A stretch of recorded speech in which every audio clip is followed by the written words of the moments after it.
بارے میں پڑھیں گے، ٹھیک ہے، اس کی اوریجن، اس کی ایولیوشن اور ایکسپلیکیشن کے متعلق، ٹھیک ہے۔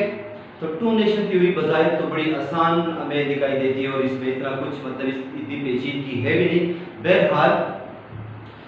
ٹیچرز کو ایگزام کے دوران اچھی طرح کانوینس کرنے کے لیے اور ان سے زیادہ مارکس بٹورنے کے لیے، ٹھیک ہے، ہمیں اس کی ٹو نیشن تھیوری کی ڈیٹیل میں جانا ہوگا، اس کو اچھی طرح پرکھنا ہوگا، سمجھنا ہوگا، تبھی جا کے ہم اپنے مطلوبہ جو مارکس ہمیں چاہیے ہوتے ہیں، ٹھیک ہے، ہم اس کی مطلب امید کر سکتے ہیں۔ تو سب سے پہلے ہم جائیں گے اس کی ہسٹوریکل بیک گراؤنڈ میں، ٹھیک ہے، کہ وہ کون سا مطلب تاریخی پس منظر تھا، سیاسی حوالے سے، جغرافیائی حوالے سے، ٹھیک ہے، مذہبی حوالے سے یا ثقافتی یا بہت دیگر امور ہم اس میں شامل کر سکتے ہیں، ٹھیک ہے، کہ کس طرح ٹو نیشن تھیوری جو ہے اس خطے میں پروان چڑھی، ٹھیک ہے، اور کس طرح مطلب اس نظریے کے تحت آخر کار ایک لمبے عرصے کے بعد مسلمان اس قابل ہوئے، ٹھیک ہے، کہ وہ اپنے لیے ہندوستان میں سے اپنا آزاد ملک حاصل کر سکے۔ تو سب سے پہلے ہم جائیں گے محمد بن قاسم کی طرف، کیونکہ اس خطے میں ٹو نیشن تھیوری میں اس خطے میں دو قومی نظریے کا جو ارتقا ہے، اس کی جو شروعات ہے، یہ محمد بن قاسم کے دور سے۔ آپ جانتے ہیں، زیادہ ڈیٹیل میں جانے کی ہماری پاس گنجائش نہیں ہے، آپ جانتے ہیں کہ کون سے حالات تھے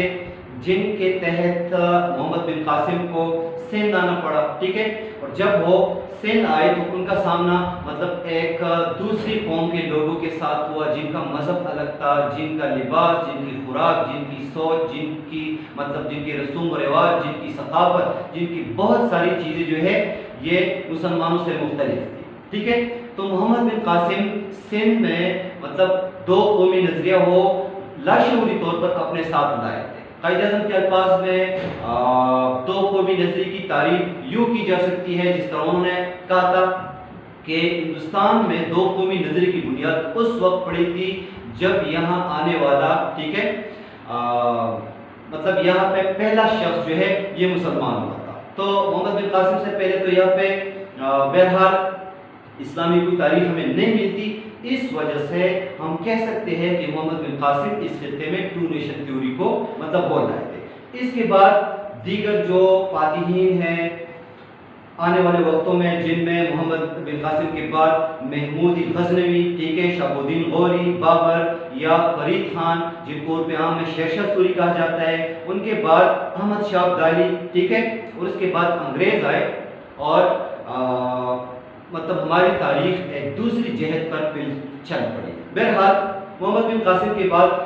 محمود غزنوی، وہ بھی مطلب 1516-17 بار حملوں کی غرض سے ہندوستان آئے، یہاں ان کی جنگیں ہوئی راجہ انن پال کے ساتھ، راجہ جے پال کے ساتھ، جن کے تصرف میں اس وقت سوات اور دیر چترال بشمول پشاور اور اس کے مضافات کے علاقے تھے، ٹھیک ہے، یہ اس وقت مطلب ان کے پاس تھے۔ تو بہرحال ان کے بعد جو ہے شہاب الدین غوری آئے۔ شہاب الدین غوری ان کا دوسرا نام ان کو مطلب تاریخ میں شہاب الدین جہان سوز بھی کہا جاتا ہے، اس لیے کہا جاتا ہے کہ جب غوریوں کو، ٹھیک ہے، ان کو موقع ملا اور حکومت، انانی حکومت انہوں نے اپنے ہاتھ میں لی، تو چونکہ ان کی غزنیوں کے ساتھ نہیں بنتی تھی، محمود غزنوی اصل میں ترک تھا، لیکن پھر بھی اس کے جو دستے تھے اس میں ترکوں کے علاوہ پختون بھی تھے، اس میں دیگر قوموں کے لوگ بھی تھے، ٹھیک ہے۔ تو بہرحال غوریوں نے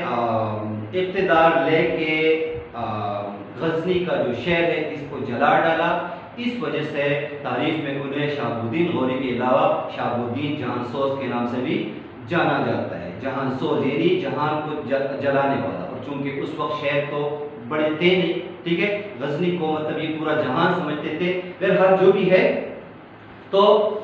غوری بھی انہوں نے بھی ہندوستان پر، برصغیر پاک و ہند پر تقریباً 12 بار وہ آئے اور ان کی جنگیں ہوتی رہی، راجہ پرتھوی راج کے خلاف مختلف اور جو راجہ یا اپنے علاقوں کے، ٹھیک ہے، اس طرح کے لوگ تھے۔ تو شہاب الدین غوری بھی جب اپنی 12واں حملہ انہوں نے ہندوستان پہ کیا اور جب وہ واپس جا رہے تھے تو ان کو تجویز دی گئی کہ آپ سے زیادہ حملے تو محمود غزنوی نے کیے تھے، ٹھیک ہے، آپ بھی اسی راہ پہ چل پڑے، اب 0 سے سٹارٹ لے کے 100 تک آ جاتے، اس کے بعد یہاں سے واپس چلے جاتے، 2-3 سال بعد آ کے ایک اور لشکر بنا کے مطلب آپ برصغیر پاک و ہند پہ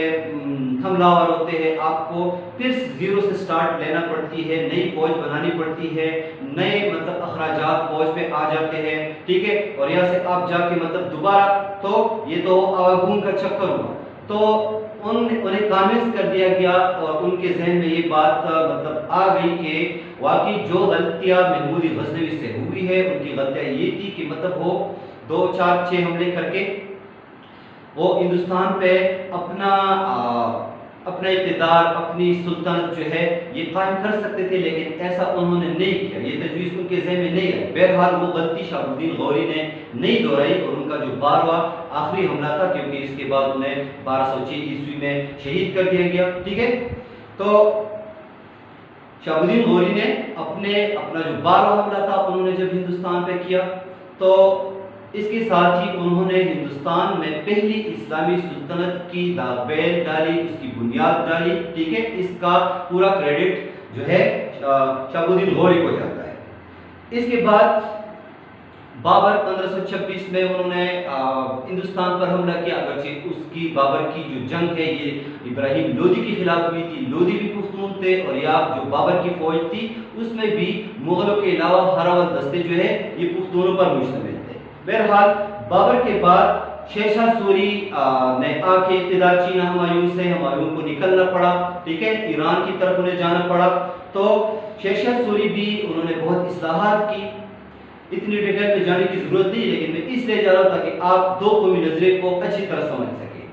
فرید خان یا عرف عام میں جن کو شیر شاہ سوری کہا جاتا ہے، ان کے بعد احمد شاہ ابدالی آئے۔ احمد شاہ ابدالی کی کوئی خواہش نہیں تھی، ٹھیک ہے، لیکن اس زمانے میں یہ 1761 یعنی 1761 کی بات ہے، تب تک مسلمانوں کا زوال جو ہے یہ شروع ہو چکا تھا، ہندوستان میں مطلب ان کی پوزیشن بہت کمزور ہو چکی تھی اور وہ اس قابل نہیں تھے کہ مراٹھوں کا جو لشکر وہ بنا رہے تھے مسلمانوں کے خلاف، ٹھیک ہے، اس کے خلاف اپنا دفاع کر سکے، ان میں اتنی ثقت نہیں تھی کیونکہ مغل حکومت روبہ زوال تھی۔ تو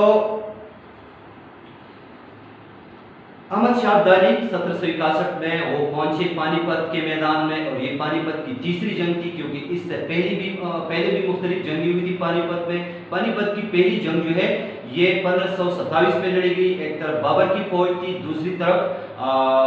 رانا سانگا کی فوج تھی، ٹھیک ہے، تو اس کے بعد پانی پت کی دوسری جنگ جو ہے یہ اکبر کے زمانے میں لڑی گئی۔ پانی پت کی تیسری اور فیصلہ کن جو لڑائی ہے یہ 1761 میں ہوئی، تو ایک طرف مطلب مراٹھے تھے اور مراٹھوں کا پروگرام تھا کہ اس بار ہم جا کے لاہور فتح کریں گے، لاہور کے بعد ہم پشاور کا رخ کریں گے، اور اس کے بعد کابل اور غزنی، اور یوں اس خطے سے مطلب مسلمانوں کی جو طاقت ہے اس کو ہم کچل کے رکھ دیں گے۔ انہوں نے تقریباً 2,50,000 کے قریب فوج بنائی تھی، احمد شاہ ابدالی کے پاس 45, 50, 60,000 کے قریب فوج تھی۔ تو پانی پت کی اس جنگ میں مراٹھوں کو شکست ہوئی، ٹھیک ہے، اور یوں مغلوں کا وہ اقتدار، ان کی وہ سلطنت جو کبھی بہت عظیم الشان ہوا کرتی تھی بابر کے زمانے میں یا مطلب ہمایوں اور خاص طور پر اکبر کے زمانے میں، ٹھیک ہے، تو اس کا جو زوال اتنی سرعت سے، اتنی تیزی سے جاری تھا، اس زوال کو تقریباً 100 سال یا 96 سال تک تھوڑا سا استحکام ملا، ٹھیک ہے، اور مطلب مغل حکومت جو کہ ختم ہونے والی تھی، تو احمد شاہ ابدالی کے حملے کی وجہ سے مراٹھوں کی ساری طاقت جو ہے مطلب یہ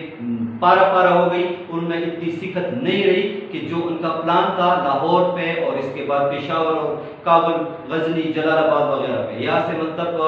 پختونوں کی، مسلمانوں کی جتنے بھی مطلب یہاں پہ اقوام رہتی ہے، ٹھیک ہے، تو یہ جنگ ان سب کے خلاف لڑی جا رہی تھی، اور ان کا اصل مدعا اور اصل مقصد بھی یہی تھا کہ انہیں اتنا مطلب رگڑا جائے، اس قابل نہ رہنے دیا جائے کہ آئندہ مطلب یہ آ کے ہمیں ہندوستان میں چیلنج کر سکے، ٹھیک ہے۔ تو احمد شاہ ابدالی کے بعد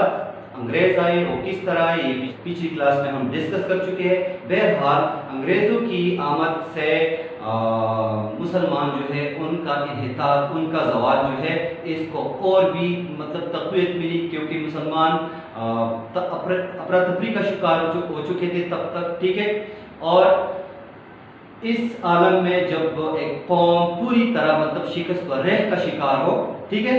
تو پھر اسے زوال کا سامنا کرنا ہی پڑتا ہے، اور یہ تو ویسے بھی مطلب عروج و زوال یہ کہانی بڑی پرانی ہے، آج کی نہیں ہے، ٹھیک ہے۔ تو عروج اور زوال جس طرح جسم اور سائے کا ایک دوسرے کے ساتھ مطلب ربط ہوتا ہے،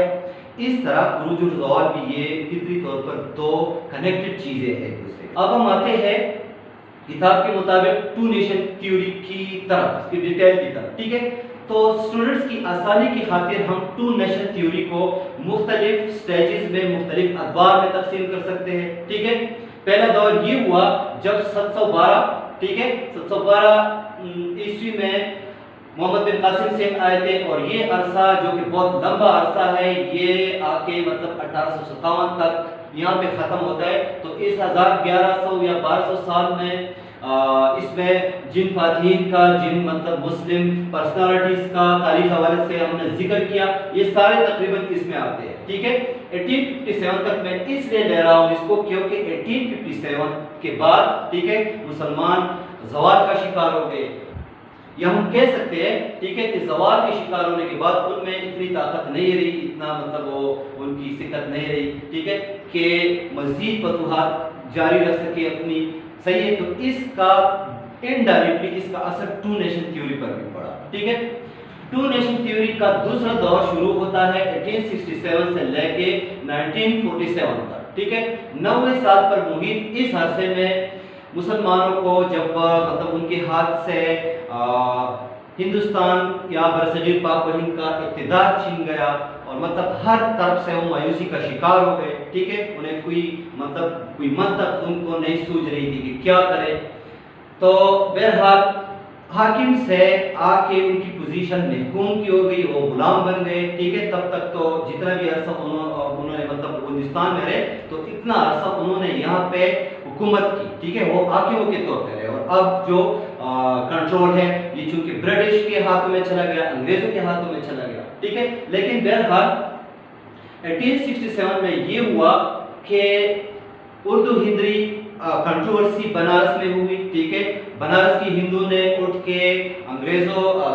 اردو زبان کے خلاف انہوں نے تحریک چلائی کہ اس زبان کو ہندوستان کی سرکاری زبان نہ بنا جائے، بلکہ اس کی جگہ ہندی جو ہے اس کو نافذ کیا جائے۔ بہرحال ان کا یہ مطالبہ برٹش گورنمنٹ نے، انگریزوں نے نہیں مانا، لیکن اس کے ساتھ یہ ہوا کہ مسلمانوں کی آنکھیں کھل گئی، انہیں اچھی طرح احساس ہوا کہ واقعی مطلب ہم ہندوستان میں برصغیر پاک و ہند میں رہنے والی مطلب ہم ایک قوم نہیں ہے، ٹھیک ہے۔ ہمارا تعلق ایک دوسری برادری سے، ایک الگ سسٹم، ایک الگ سوچ سے ہے، جبکہ ہندو کا تعلق جو ہے یہ ایک الگ فلسفے سے ہے، صحیح ہے۔ تو 1867 میں 1867 میں جب بنارس میں اردو ہند، یہ کراچی والا بنارس نہیں ہے، یہ انڈیا میں جگہ، ٹھیک ہے۔ تو جب یہ واقعہ پیش آیا تو اس موقع پر وہ شخص، وہ سیاسی لیڈر، وہ مطلب عظیم انسان سر سید احمد خان، جو تب تک مطلب اس بات کے مطلب وہ بڑے کیا ہے علمبردار تھے، اس 1867 تک خود سر سید احمد خان بھی اس بات کو مانتے تھے کہ ہندوستان میں جتنی بھی قومیں رہتی ہیں، ٹھیک ہے، چاہے مسلمان ہیں، سکھ ہیں، عیسائی ہیں، جو بھی ہے، وہ بنیادی طور پر چونکہ ہندوستانی نسل سے ہی تعلق رکھتی ہے، اس وجہ سے مذہب تبدیل کرنے سے ان کی قومیت نہیں بدلتی، بدستور وہ جو ہے مطلب ہندوستانی قوم ہے، ہاں ان کی نظریات میں فرق آ گیا، تو مطلب وہ اس بات کے قائل تھے۔ لیکن سر سید احمد خان نے یہ مطلب حالات بام کے آخر کار انہیں اپنا کیا ہے اپنی تھیوری پیش کرنی پڑی انگریزوں کے سامنے کہ ہندوستان میں برصغیر پاک و ہند میں مطلب دو بڑے قوم رہتی ہے، ایک ہندو ہے، دوسری مسلمان ہے، صحیح ہے۔ تو دونوں کی تاریخ ایک دوسرے سے الگ ہے، دونوں کے رسوم، دونوں کی روایات، دونوں کی مطلب ان کا لباس، ان کی خوراک، ان کا رہن سہن، ان کی تعمیرات کا طریقہ کار اور ان کا کلچر، ان کا لباس، ٹھیک ہے، اور ان کے عقائد، ان کی مطلب مذہبی سوچ، ان کی جتنی بھی رسومات ہیں، تو یہ سب ایک دوسرے کی ضد ہے۔ مثلا ابھی ہم محمود غزنوی کا ذکر کر رہے ہیں تو ہمارے لیے مطلب ہیرو ہو گئے، لیکن ہندوستانیوں کے لیے مطلب وہ ولن ہے، صحیح ہے۔ اس طرح جتنی بھی ہمارے مطلب اکابرین ہیں جنہوں نے ہندوستان کی تاریخ پر دور رس اثرات مطلب مرتب کیے،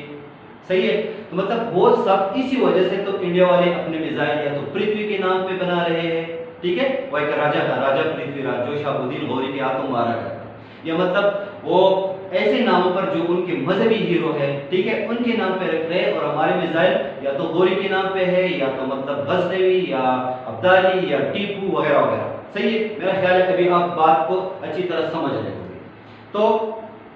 سر سید احمد خان کو کہنا پڑا کہ تاریخ کے مطلب ہر دور میں دونوں اقوام، ٹھیک ہے، یہ برصغیر پاک و ہند میں 1200 سال تک رہی، لیکن مطلب یہ امن سے نہیں رہے. ان کے درمیان ہمیشہ مفادات کا تضاد رہا، ان کا ٹکراؤ رہا. صحیح ہے. تو بہرحال دو قومی نظریہ جو ہے یہ مسلمانوں کے ذہن میں بھی تب آ گیا، انہیں احساس ہوا کہ ہاں ہم ان سے ہندو سے الگ ایک دوسری قوم ہے. ٹھیک ہے. اس کے بعد جو ہوا مثلا 1885 میں کانگریس بنی، 1906 میں پھر مسلم لیگ بنی. ہم کہہ سکتے ہیں کہ مسلم لیگ بھی دو قومی نظریے سے متاثر ہو کے بنائی گئی تھی. صحیح ہے. پھر ہم آتے ہیں اس میں پاکستان کا حصول اور جتنی بھی آگے آنے والے واقعات ہیں، چاہے مسلم لیگ کا قیام ہے یا لکھنؤ پیکٹ ہے یا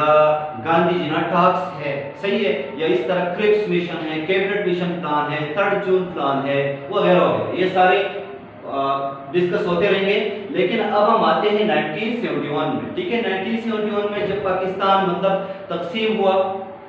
اور مشرقی پاکستان بنگلہ دیش بنا، تو اس موقع پہ میں پچھلی کلاس میں بھی کہہ چکا ہوں کہ اندرا گاندھی کو بڑے فخر سے غرور سے کہنا پڑا تھا، ٹھیک ہے، اپنے عوام سے خطاب کرتے ہوئے ریڈیو ٹیلی ویژن پر، کہ آج ہم نے وہ دو قومی نظریہ جس کے تحت انہوں نے بھارت ماتا کے مطلب ٹکڑے کیے تھے، بھارت کو تقسیم کیا تھا، اس نظریے کو ہمیشہ ہمیشہ کے لیے ہم نے انڈین اوشن میں ڈبو دیا. یہ ان کی اپنی سوچ تھی، غلط سوچ تھی. ٹھیک ہے. میں کہتا ہوں غلط سوچ تھی، اس لیے کہ ٹھیک ہے پاکستان مطلب 2 لخت ہوا، لیکن اس کے باوجود دو قومی نظریہ مطلب یہ یہاں پہ بھی موجود ہے اب بھی پاکستان میں، بلکہ یہ نظریہ ابھی انڈیا میں اور شدت سے جڑ پکڑ رہا ہے. ٹھیک ہے. کیونکہ بلکہ میں اسے کہوں گا کہ یہ 2 قومی نہیں، اس کو 3 قومی نظریہ ہونا چاہیے. 3 قومی نظریہ اس لیے کہ وہاں پر سکھ بھی رہتے ہیں اور سکھوں نے اپنی کرنسی مطلب چھاپ کی ہے، اپنا پاسپورٹ انہوں نے بنوا لیے ہے، اپنا مطلب جھنڈا اور اپنا وہ خالصتان چاہتے ہیں. ٹھیک ہے. تو اگر خالصتان اس موقع پہ انڈیا سے الگ ہوتا ہے تو 2 قومی نظریے کو اس کو مطلب ہماری جو بات ہے، ہماری جو سوچ ہے، ٹھیک ہے، کہ ہندوستان میں رہنے والی قوم ایک نہیں ہے بلکہ یہ دیگر مختلف اقوام سے تعلق رکھتی ہے. ٹھیک ہے. اب سکھ جو ہے، سکھ بھی ان کا مذہب ہندو سے مختلف ہے، ان کی روایات اگرچہ وہ ایک ساتھ انڈیا میں رہتے ہیں. ٹھیک ہے. تو یہ ان کی مختلف ہے، ان کی بہت ساری چیزیں جو ہے، جس طرح مسلمان جس چیز کو مذہب کو انہوں نے بنیاد بنا کے اپنی علیحدہ قومیت کا اعلان کیا تھا اور جس کے تحت انہیں مطلب آخرکار پاکستان حاصل کرنا پڑا تھا، یہی کچھ ابھی دوبارہ ہندوستان میں ہو رہا ہے. کہ حالات نے بھارت کی تاریخ، ہندوستان کی تاریخ کو ایک بار پھر اس مقام پہ لا کھڑا کیا ہے. ٹھیک ہے. جس وقت مطلب مسلم لیگ اپنے مسلمانوں کی خاطر اپنا مطالبہ انگریزوں کے سامنے مطلب انہوں نے رکھا کہ ہمیں ایک الگ قوم ہونے کے ناطے ہمیں ایک الگ خطے زمین چاہیے جہاں ہم اپنی مرضی کی حکومت، ٹھیک ہے، قائم کر سکیں. یہی مطالبہ اب سکھ کر رہے ہیں. 1948 کی جب جنگ ہوئی کشمیر پر، ٹھیک ہے، تو اس کے بعد نہرو خود جنوری 1949 میں 1949 میں یہ مسئلہ لے کے اقوام متحدہ میں چلے گئے تھے کہ ہم اس مسئلے پر جنگ نہیں کریں گے، پاکستان کے ساتھ اس مسئلے کو ہم باہمی بات چیت کے ساتھ اور پرامن طریقوں سے حل کریں گے. ان سب کا، ان قوانین کا جو ان کی سپریم کورٹ نے پاس کیے تھے، آرٹیکل 370 اے، آرٹیکل مطلب 35 یا وغیرہ وغیرہ جو بھی تھے، ان سب کا جو ہے مودی نے ان قوانین کو اپنے پیروں تلے رونڈ ڈالا. ٹھیک ہے. دوسرے معنوں میں ہم کہہ سکتے ہیں آسان الفاظ میں کہ مودی ایک بار پھر بھارت کو 1947 کی اس پوزیشن پہ لے کے گیا ہے، ٹھیک ہے، جہاں آج بھارت کو نہیں ہونا چاہیے.